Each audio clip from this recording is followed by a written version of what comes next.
ये है हाफलोंग सिलचर का रास्ता। ये वही रास्ता है जो हमें गुवाहाटी से कनेक्ट करता है। तो इस रास्ते के बारे में और ट्रेवल करते वक्त क्या क्या हुआ सब कुछ बताती हूँ डिटेल्स में। Hello and welcome to my vlog. पिछले वीडियो में मैंने आपको बताया था मुझे जाना है गुवाहाटी से सिलचर, वो भी हाफलोंग के रास्ते में हम गजरात से मिले और फिर टनल क्रॉस करके लगभग 12 बजे के आसपास यहाँ पर हमने लिया ब्रेक, जहाँ पर हमने खाया खाना। ये सारा डिटेल्स मैंने गुवाहाटी जर्नी के पार्ट 1 में आपको बता ही दिया है। अब शुरू होता है पार्ट 2, मतलब टनल से सिलचर तक का सफर। यहाँ पर मैंने 2 पार्ट में वीडियो किया है क्योंकि मैं चाहती हूँ आप लोगों से हर एक डिटेल्स शेयर करना, ताकि जब आप लोग इस रास्ते से ट्रेवल करो तो आपको हर एक चीज पहले से पता हो, और अगर ट्रेवल ना भी करे तब भी ये सारी चीजें आपको जाननी चाहिए। ये रहा यहाँ से रास्ते का हाल। अभी से ही मुझे डर लग रहा है क्योंकि थोड़ी देर पहले मेरे पास फोन आया था कि सिलचर में हो रही है बारिश, और पहाड़ और बारिश का कॉम्बिनेशन तो आपको पता ही है। एनीवे, अभी तक हम हाफलोंग तक नहीं पहुँचे हैं और ये है हाफलोंग से पहले का,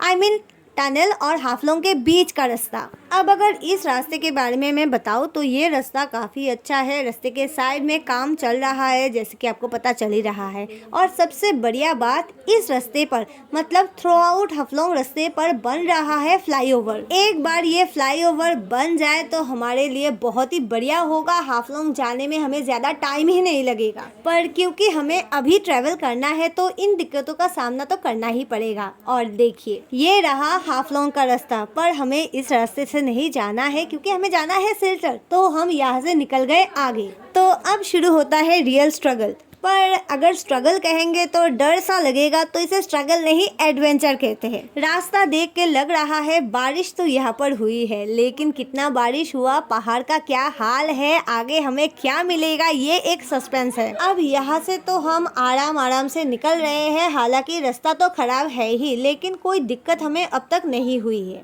पर ये क्या, एक तो रास्ता छोटा, ऊपर से यहाँ पर इतनी बड़ी ट्रक रुकी हुई है। ऑफ कोर्स ट्रक खराब हुआ है इसलिए ही रुके हुए हैं, अभी इसे ठीक किया जा रहा है। अगर ये जल्द से जल्द ठीक नहीं हुआ तो इस रास्ते में ट्रैफिक जाम का प्रॉब्लम हो सकता है।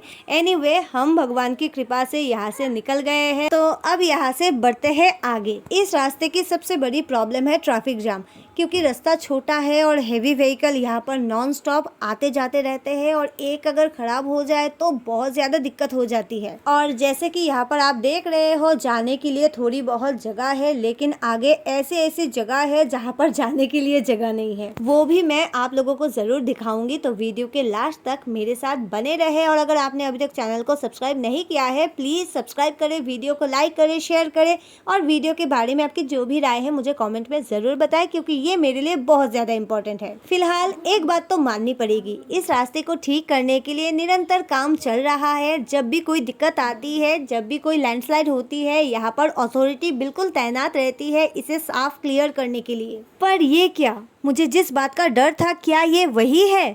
पहाड़ के ट्रैफिक जाम से मुझे बहुत डर लगता है क्योंकि निकलने में 1-2 दिन भी लग जाते हैं।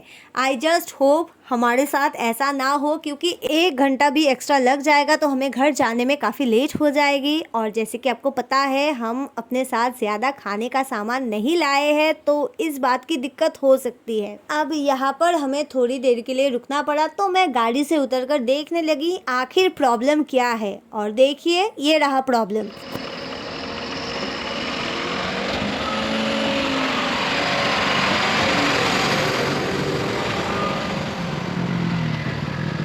रास्ता छोटा है, गाड़ियाँ बड़ी बड़ी, तो ये दिक्कत तो होगी ही। पर फिलहाल हमें चांस मिल गया है आगे बढ़ने का, तो मैं भागते भगाते आके बैठ गई गाड़ी में और तुरंत हमारा सफ़र फिर से शुरू हो गया। पर देखिए, यहाँ पर गाड़ियों की कितनी लंबी लाइन है। वो तो अच्छा हुआ हमें जाने का मौका मिल गया, नहीं तो अगर हम इन गाड़ियों के पीछे अगर रुकते तो शायद घर पहुँचते पहुँचते कल सुबह हो जाती। अब ये क्या हो रहा है, 2 कदम हम आगे बढ़ नहीं पा रहे हैं कि हमें एक नया ट्रैफिक जाम मिल रहा है। बाय गॉड, जाम देख के मन में बहुत ज़्यादा डर बढ़ जाता है, लेकिन भगवान की कृपा से हम साइड से आराम आराम से निकल जाते हैं।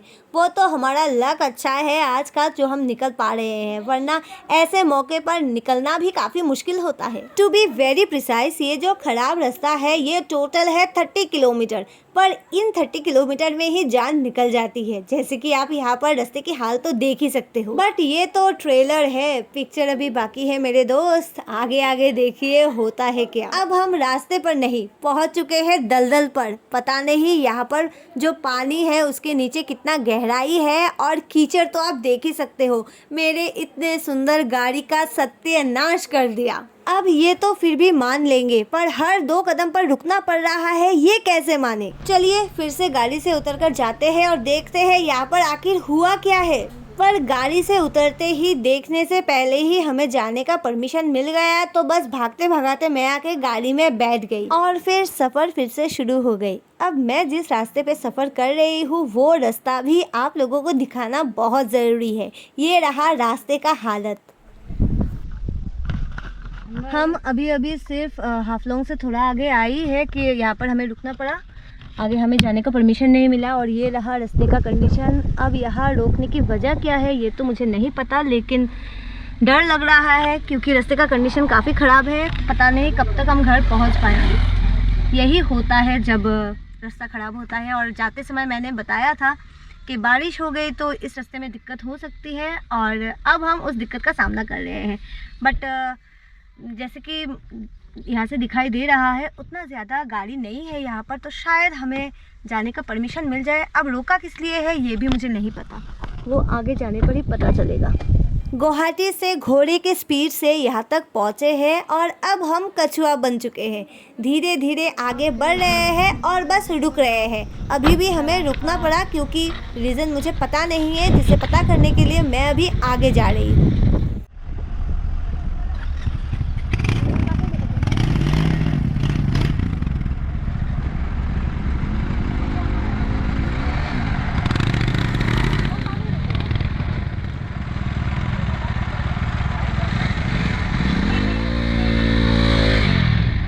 यहाँ पर ये गाड़ी ख़राब हो गई है जिसे अभी रेस्क्यू किया जा रहा है, और इसी वजह से हमें यहाँ पर रुकना पड़ा। पर कुछ देर बाद यहाँ से छोटे गाड़ियों को जाने दिया गया ताकि यहाँ पर ज़्यादा ट्रैफिक जमा ना हो। अब एक बात तो माननी ही पड़ेगी, यहाँ पर लोग इतने हेल्पफुल, इतने कोऑपरेटिव है, एक दूसरे की मदद करने के लिए तुरंत हाजिर हो जाते हैं। तो अगर आप कभी ऐसे रास्तों पर ट्रैवल करें और कोई मुश्किल में मिले तो ज़रूर मदद करें, क्योंकि बिना मदद के पहाड़ को जीतना मुश्किल ही नहीं नामुमकिन है। तो एक दूसरे का मदद करना बिल्कुल ना भूले। और ये देखिए, यही है वो बीमार गाड़ी जिसको अभी रेस्क्यू किया जा रहा है, पर हम अभी इसे पीछे छोड़ के आगे बढ़ चुके हैं। आई जस्ट होप आगे हमें कोई दिक्कत ना हो। ये देखिए, यहाँ पर भी काम चल रहा है, और सबसे अच्छी बात ये है भले ही रास्ता अच्छा नहीं है लेकिन यहाँ पर लोग मिल जाते हैं, तो रास्ता एकदम सुनसान नहीं है। खैर, अब आगे बढ़ते बढ़ते हम पहुँच चुके हैं इस वाटर पार्क के सामने, जिसे मैं हर बार क्रॉस करती हूँ और सोचती हूँ कभी ना कभी मैं इसमें तो जरूर जाऊंगी। आई डोंट नो वो दिन कब आएगा। मेरा बहुत मन है हाफलोंग और आसपास का एरिया घूमने का। जहाँ तक मुझे अंदाजा है ये जगह है जाटिंगा, शायद यहाँ पर मैं गलत भी हो सकती हूँ। तो अगर आपको पता है इस जगह का एग्जैक्ट नाम तो मुझे कमेंट में ज़रूर बताएं। अब सबसे खतरनाक बात है, हम आगे बढ़ क्यों नहीं पा रहे हैं। यहाँ पर 30 किलोमीटर का बहुत ही प्रॉब्लमेटिक रास्ता है, पर ये रास्ता क्रॉस करने में हमें इतना टाइम लगेगा ये मैंने सोचा नहीं था। ये देखिए रास्ते का कंडीशन। अब इसे देखने के बाद मैं आपको क्या बताऊँ, बस इतना ही बोल सकती हूँ, मेरे लिए थोड़ा प्रार्थना करना, क्योंकि कमर की वाट लग चुकी है, हालत बहुत ज़्यादा खराब हो गई है। मुझे तो लगता है घर जाकर मैं 2 दिन पूरा बेड रेस्ट करने वाली हूँ, पर उसके बाद मुझे फिर से अपने काम पे लगना होगा क्योंकि वापस घूमने भी तो जाना है। तो क्यों ना आप लोग ही मुझे नेक्स्ट डेस्टिनेशन सजेस्ट करें, अगर पॉसिबल होगा तो मैं वहाँ पर घूम आऊँगी। अब हम जिस जगह पर आए हैं उस जगह का नाम है रेड जोन। यहाँ पर आपको थोड़ी बहुत दुकानें दिख रही है क्योंकि मुझे लगता है ये एक छोटा सा मार्केट एरिया है। Right now we are in red zone of Dima Hasao district. ये हाफलोंग से 7 किलोमीटर दूरी पर है, पर यहाँ पहुँचते पहुँचते हमें आधा घंटा लग गया। अब रास्ता खराब है ये तो मैंने आपको बताया है, लेकिन कई कई जगहों पर रास्ता ठीक भी है। मुझे लगा ये बताना भी मेरा फर्ज है। यहाँ पर देखिए थोड़ी बारिश हुई है और धीरे धीरे पहाड़ पिघलने लगा। अब आगे आगे जैसे जैसे बारिश का सीजन आएगा आप खुद ही सोच लीजिए यहाँ का क्या हालत होगा। पिछले साल जून के महीने में रास्ते के बीचों बीच नदी बहने लगा था, पूरा रास्ता ही गायब हो गया। ये देखिए नीचे से ट्रेन लाइन, तब तो ट्रेन लाइन भी बंद हो गई थी। पर इस साल काम काफ़ी तेज़ी से हुआ है तो आशा कर सकते हैं शायद इस साल हमें ये दिक्कत ना हो। अब आगे तो भगवान भरोसे, देखते हैं आगे क्या होता है। अब यहाँ से बहुत ही खूबसूरत पहाड़ी नज़ारा हमें देखने को मिला है तो मुझे लगा आप सबको भी दिखा देती हूँ। खराब रास्तों के बीच ये सुंदर नज़ारा तो जैसे गुम ही गया था, पर कोई नहीं, अब जब मेरा नज़र पड़ गया है तो बीच बीच में मैं आपको ये सुंदर नज़ारे भी दिखाती रहूंगी। और ये देखिए यहाँ पर भी फ्लाईओवर का काम काफ़ी जोरों शोरों से चल रहा है। मुझे लगता है अगले साल I mean 2026 में सारे फ्लाईओवर बन जाएंगे, क्या पता उससे पहले भी बन जाए। अब यहाँ पहुँचने के बाद मेरे मन में एक उम्मीद जागी, क्या हम सच में वो डरावना रास्ता पार कर चुके हैं? शायद हाँ, या फिर ना भी हो सकता है। चलिए आगे बढ़ते हैं और फिर हमें पता चल ही जाएगा। अब इस रास्ते की सबसे बड़ी दिक्कत ये है यहाँ पर इतनी लंबी लंबी ट्रेलर गाड़ियाँ होती है, इसे पार करना I mean ओवरटेक करना बहुत ही मुश्किल का काम है और अगर पार ना करे तो हम आगे बढ़ ही नहीं पाएंगे। तो सही मौका ढूंढ के ओवरटेक करना ये भी एक आर्ट है और जो लोग इस रास्ते से ट्रेवल करते हैं उन्हें ये आर्ट अच्छे से आता है। अब एक पल के लिए मुझे लगा था हम अच्छे रास्ते पर आ गए हैं, आगे कोई दिक्कत नहीं होगी, लेकिन मैं गलत थी। पर हाँ, पीछे जो रास्ता हम क्रॉस करके आए हैं उनसे तो ये रास्ता कहीं अच्छा है और यहाँ पर भी बन रहा है फ्लाईओवर। साथ ही साथ मेरी चेहरे की रंगत उड़ चुकी है क्योंकि मैंने एक्सपेक्ट किया था आगे अच्छा रास्ता मिलेगा, पर जब यहाँ पर आई और रास्ते का ये हाल देखा तो मेरा जो एक्सप्रेशन था वो तो आपने पहले ही देख लिया। खैर खुशी की बात ये है हम अपने मंजिल के काफी करीब है और सबसे अच्छी बात हमें ज्यादा समय तक कहीं पर भी रुकना नहीं पड़ा रास्ते का ऐसे हालत होने के बावजूद। पर अब लग रहा है सच में हम अपने चुनौतियों को पार कर चुके हैं। यहाँ से रास्ता काफी अच्छा है, हालांकि काफी सारे जगहों पर डाइवर्शन है जो हमें बहुत ही स्ट्रिक्टली फॉलो करना है for our own safety purpose. यहाँ पर देखिए काम चल रहा है, फ्लाईओवर बन रहा है।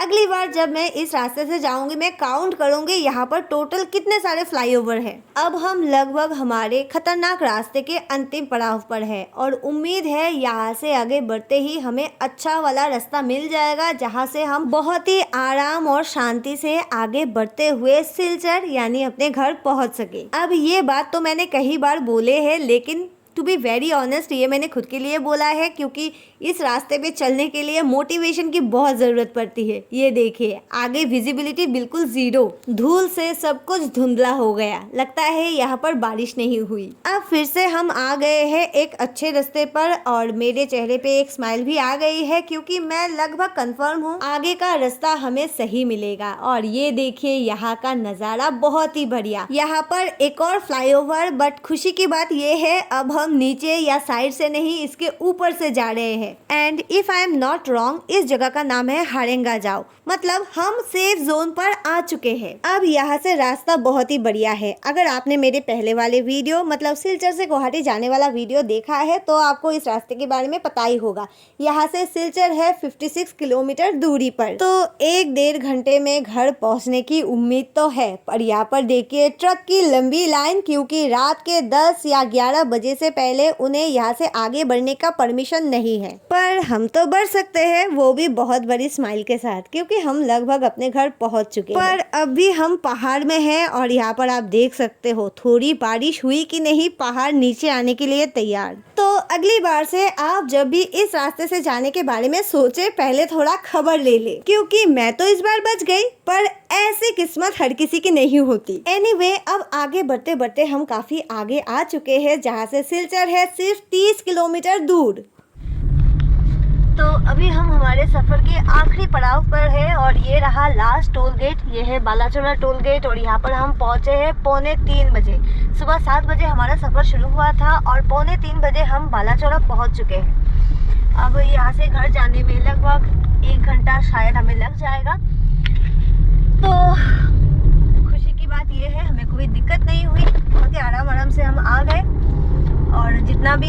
प्रॉब्लम हुआ, ये तो नॉर्मल ही है, इस रास्ते पे तो ये होगा ही। एनीवे, खुशी की बात ये है कुछ ही देर में हम घर पहुंच जाएंगे, तो बाकी की बातें घर पहुंच के करेंगे। तो फाइनली मैं पहुंच चुकी हूँ मेरे घर और अब टाइम है लगभग 4 बज चुका है और अब मुझे सीधे जाके नहाना है और फिर खाना खाना है। काफ़ी ज़्यादा थक गई हूँ, तो अभी मैं आप लोगों से विदा लेती हूँ। एज़ यू नो, मिलूँगी मैं आप लोगों से बहुत जल्द अगले वीडियो या लाइव में। तो अभी के लिए बस इतना। See you in next video. Bye bye.